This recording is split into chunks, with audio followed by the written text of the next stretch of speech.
Parler sans être entendu, c'est épuisant. Vous partagez une bonne idée, mais tout le monde reste silencieux. Et 10 minutes plus tard, quelqu'un répète exactement ce que vous venez de dire, et c'est cette personne qui reçoit tout le mérite. Si ça vous est déjà arrivé, mon ami, vous êtes exactement au bon endroit. Aujourd'hui, je partage 3 phrases pour communiquer plus efficacement en tant que leader. Des tournures simples, concrètes, validé par la science, qui inspire la confiance, affirme votre autorité et encourage la collaboration. Bonjour mon ami et bonjour mes chers Luméens et Luméennes. Bonjour aux communicateurs courageux.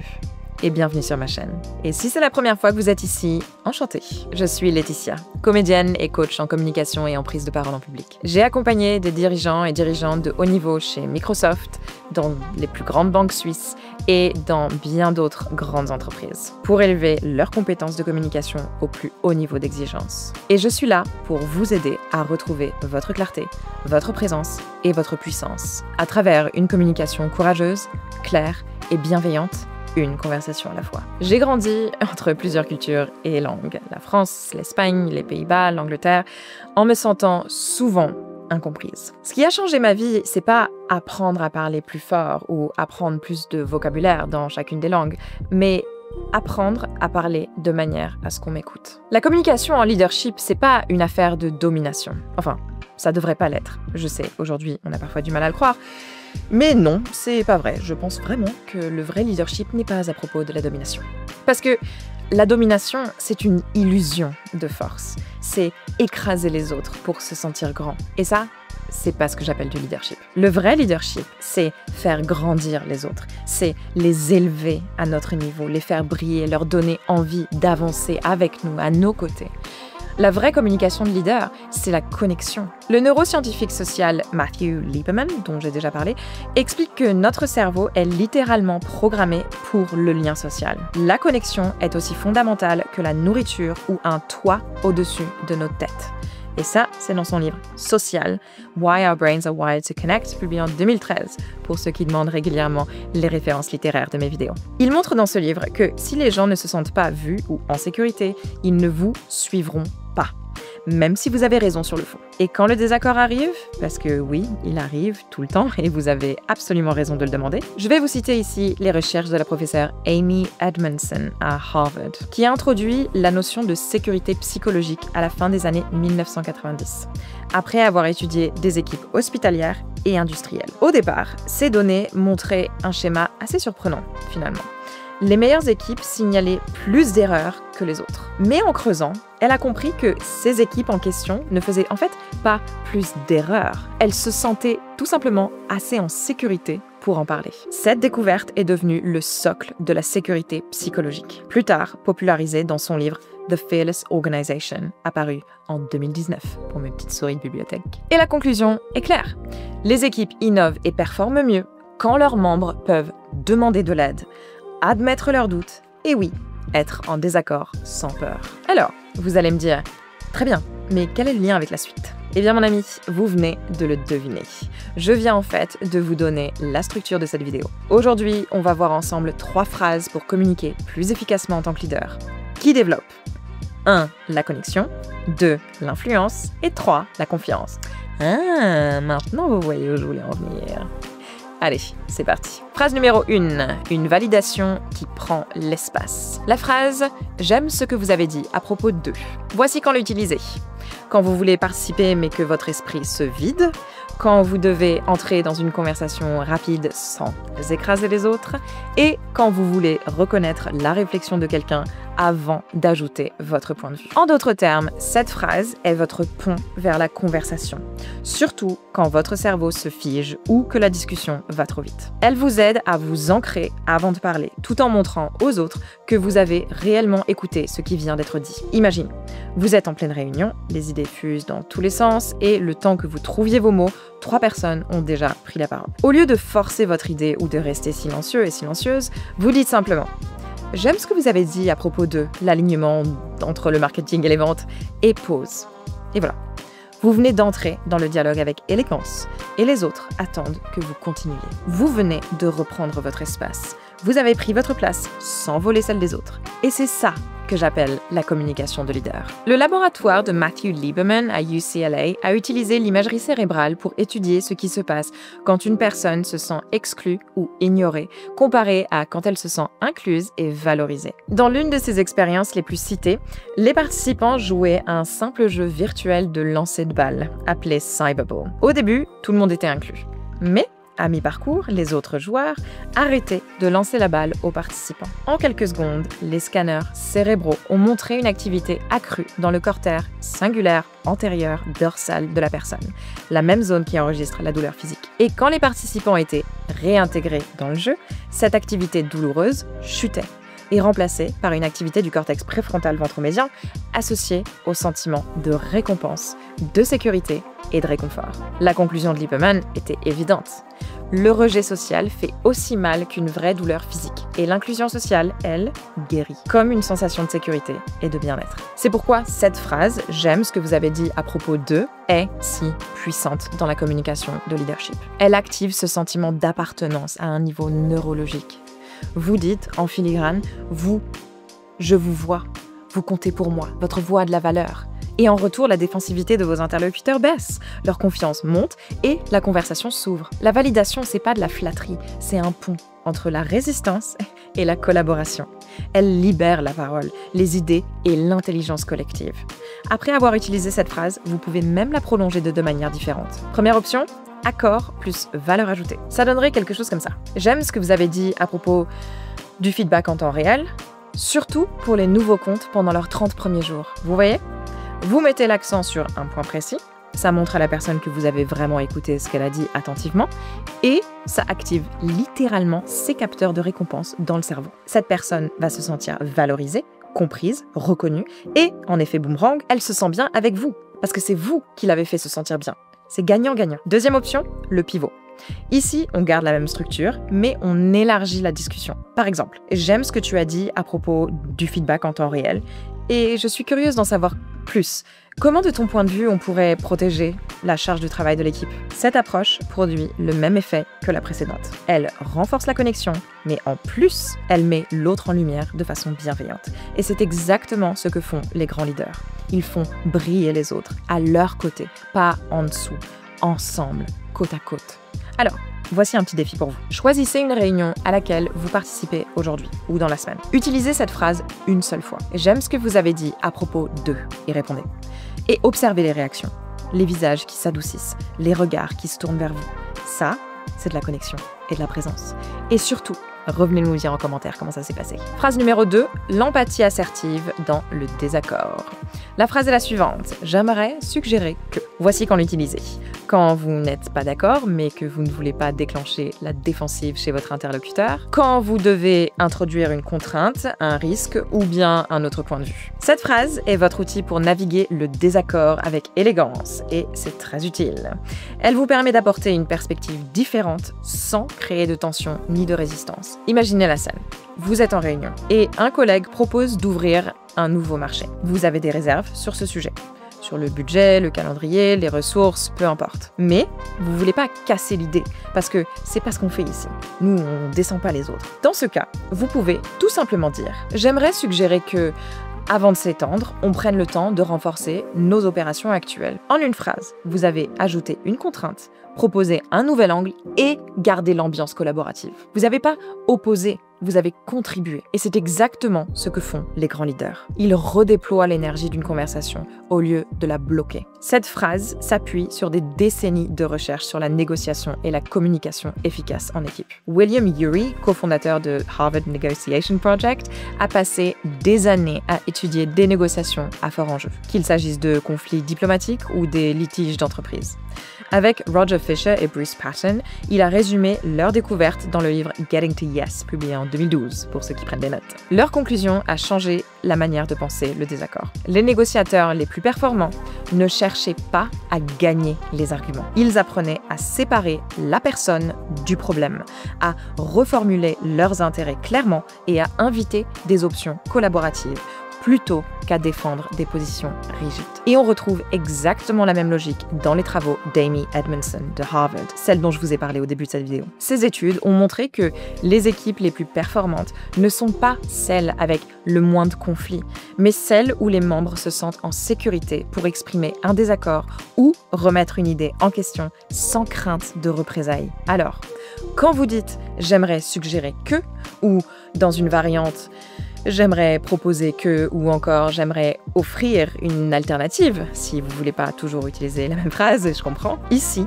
vous appliquez ces deux principes à la fois. Vous séparez l'ego du problème et vous créez un espace de sécurité pour le désaccord. En d'autres mots, vous envoyez le message « je vous respecte, mais j'ai aussi la responsabilité de challenger vos idées ». Et ce petit glissement linguistique transforme la friction en mouvement constructif. C'est exactement ce que fait un vrai leader. Il et elle transforment la compétition en connexion. On avance vers une solution, non pas l'un contre l'autre, mais l'un avec l'autre. Donc, reprenons notre exemple précédent. Véronica a dit « un feedback client quotidien ». Vous répondez ici « Je vois votre point, Véronica. J'aimerais suggérer que des cycles quotidiens pourraient peut-être surcharger l'équipe. Est-ce qu'une fenêtre de 48 heures répondrait aux besoins du client tout en protégeant notre capacité ? Résultat, vous avez reconnu, nuancé et fait avancer la discussion. Calmement. Ici, vous pouvez appliquer ce qu'on pratique ensemble dans l'Académie Lumière. Le cadre Win, Try, Win pour le feedback. Win, reconnaître la valeur. Je vois ce que vous cherchez à optimiser, donc vous reconnaissez et vous valorisez. Try, vous proposez votre point de vue. J'aimerais suggérer que. Et Win, construire vers l'avant. Et si on testait les deux options sur 2 groupes clients dès le prochain sprint, par exemple. Et je vous entends déjà. Parfois, le leadership demande plus que proposer un nouveau point de vue. Il demande de poser une limite. Et l'art ici, c'est de le faire sans agressivité, sans irritation, mais avec clarté et calme. Parce que lorsque certains comportements dépassent les bornes, et ça arrive régulièrement, les interruptions constantes, le ton méprisant, les remarques déplacées, peut-être une agressivité ou encore pire, une passive agressivité, le silence peut être perçu comme une acceptation. Et nous, on veut pas ça. Parce que nous, on est des lumières, et donc des communicants courageux. Et nous, on choisit le courage plutôt que le confort. Toujours. Parce que sur le long terme, ça paye. Les auteurs de Crucial Conversations, livre écrit en 2018, appellent ça l'art de maintenir une tension saine. Ça veut dire rester bienveillant, mais ferme. Respectueux, mais ancré. Voici à quoi ça peut ressembler dans la pratique. J'accorde beaucoup d'importance à une collaboration concentrée. Quand on s'interrompt mutuellement, ça brouille les informations et donc les décisions qui s'en suivent. À partir de maintenant, j'aurai besoin de terminer le point que je suis en train d'exposer avant qu'on intervienne. Et ce que je ferai, c'est que je vais vous laisser partager vos avis à la fin de chaque section avant de passer à l'autre. Est-ce qu'on peut se mettre d'accord là-dessus? C'est élégant, clair et totalement dépourvu d'agressivité. Vous n'attaquez pas, vous créez une structure dans laquelle on vous respecte. Et c'est exactement ça, la maturité émotionnelle dans la communication du leadership. Faire respecter les limites sans briser le lien. C'est ça, l'assertivité. Et ça, c'est plutôt stylé. Alors, écrivez une phrase en « j'aimerais suggérer que vous pouvez utiliser cette semaine lors d'une réunion. Notez-la, apportez-la à votre prochaine réunion et utilisez-la. Observez les réactions. Et bien sûr, venez nous raconter dans les commentaires comment ça s'est passé et comment vous vous êtes senti. Phrase numéro 3, une curiosité qui construit la confiance. La phrase, c'est « j'aimerais mieux comprendre ». Pourriez-vous m'en dire un peu plus? Voici quand l'utiliser. Quand une idée est floue et que vous avez besoin de clarté. Quand un ou une membre de l'équipe reste silencieuse et que vous voulez l'encourager à s'exprimer. Et enfin, quand vous sentez peut-être une pointe de jugement et que vous choisissez d'explorer avant de réagir. Cette phrase est l'un des outils les plus puissants pour transformer l'attention en confiance. Elle invite à l'ouverture plutôt qu'à la confrontation, surtout dans ces moments où le jugement ou l'impatience pourrait normalement prendre le dessus. Imaginez cette situation. Vous êtes en réunion d'équipe et un ou une collègue réservée propose une idée légèrement hésitante qui vous semble, au premier abord, peut-être incomplète ou même pas réaliste. Au lieu de la rejeter et de passer directement à la critique, vous marquez une pause. Et vous dites « J'aimerais mieux comprendre votre approche. Vous pourriez m'en dire un peu plus ?» Et instantanément, l'énergie change. Vous venez de montrer de la curiosité plutôt que du contrôle. Et cette posture ouvre la porte à une discussion plus profonde.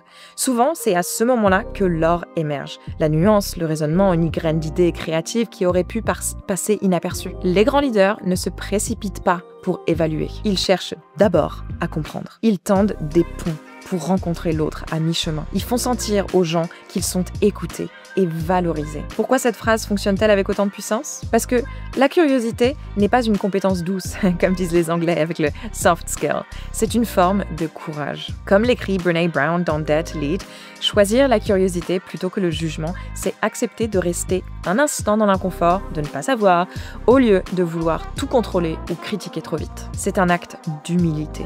Et en même temps, c'est une vraie preuve de force de caractère. C'est elle qui crée la confiance. Elle crée pas la peur. Dans son livre Super Communicators de 2024, Charles Duhigg s'est penché sur ce qui rend certaines conversations transformatrices pendant que d'autres tombent à plat. Il a découvert que les super communicateurs sont celles et ceux qui ne s'arrêtent pas au premier niveau de discussion. Ils posent une question de plus, une question sincère, celle qui montre qu'ils veulent vraiment comprendre et connecter avec la personne. Et ce simple geste transforme un échange banal en véritable connexion. Et bien sûr, la neuroscience confirme pourquoi ça fonctionne si bien. En 2010, dans une étude publiée dans PNAS, le chercheur Yuri Hasson et son équipe à Princeton ont placé à la fois des locuteurs et des auditeurs dans des IRM pour observer comment les histoires agissent sur le cerveau. Résultat, pendant la narration, les mêmes zones cérébrales, donc sensorielles, émotionnelles et linguistiques, s'allumaient chez les deux participants. Leurs ondes cérébrales se synchronisaient littéralement, se mettaient sur la même longueur d'onde. Un phénomène que Hasson a ensuite appelé le neurocoupling, donc le couplage neuronal. Plus cette synchronisation était forte, plus la compréhension et l'empathie de l'auditeur augmentaient. En termes simples, quand vous dites « j'aimerais mieux comprendre, est-ce que vous pouvez m'en dire plus ?», vous montrez pas seulement de l'empathie, vous créez un pont neurologique. Le cerveau de votre interlocuteur ou interlocutrice commence inconsciemment à s'accorder au vôtre. Il se sent vu, entendu et en sécurité pour développer son idée ou son opinion. C'est ça, la vraie connexion. Et ça, c'est la preuve que la communication de leadership ne commence pas par parler, mais par écouter pour comprendre. Alors, lors de votre prochaine réunion, avant de proposer une solution, posez une vraie question. Une qui élargit la pensée. Comptez jusqu'à 2, respirez, écoutez et regardez la magie opérer. Alors, voici votre défi pour aujourd'hui. Pendant les 3 prochains jours, utilisez une phrase par jour. Jour 1, j'aime ce que vous avez dit à propos de la validation vers la connexion. Jour 2, j'aimerais suggérer que assertivité et influence. Jour 3, j'aimerais mieux comprendre. Est-ce que tu peux m'en dire plus? Curiosité vers la confiance. Et venez nous raconter en commentaire comment ça s'est passé. Laquelle a été la plus difficile à utiliser? Qu'est-ce qui s'est passé en face de vous? J'ai tellement hâte de vous lire. Rappelez-vous, les leaders ne sont pas les plus bruyants dans la pièce. Ce sont les plus clairs, les plus calmes, les plus curieusement constructifs. Ils écoutent, ils valorisent, ils créent des ponts, pas des murs. Vous savez, je suis pas née éloquente. Je l'ai appris. Sur scène, dans les salles de réunion, en marchant dans Paris, un café à la main, après des sessions exigeantes avec mes clients et élèves. Ces 3 phrases, pour communiquer plus efficacement en tant que leader, sont des tout petits leviers, mais qui ont des conséquences énormes sur votre communication. La validation, ça crée de l'appartenance. L'assertivité inspire le respect.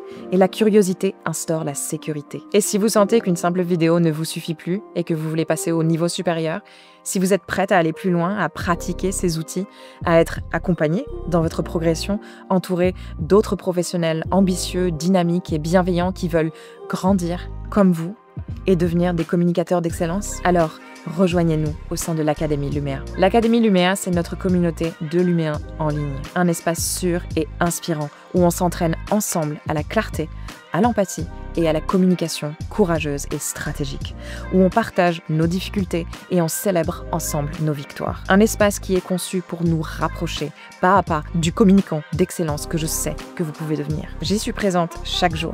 Je vous donne des retours personnalisés, des formations en direct, des masterclass, des webinaires, des ateliers interactifs et même des pauses café ou des apéros hebdomadaires. Tout dans le but de vous aider vous et les autres Luméens et Luméennes de la plateforme, à avancer vers notre objectif commun. Utilisez la communication de manière positive et affirmée pour construire une vie meilleure pour nous-mêmes, bâtir des ponts là où il y avait des murs et devenir une force inspirante et bienveillante dans le monde.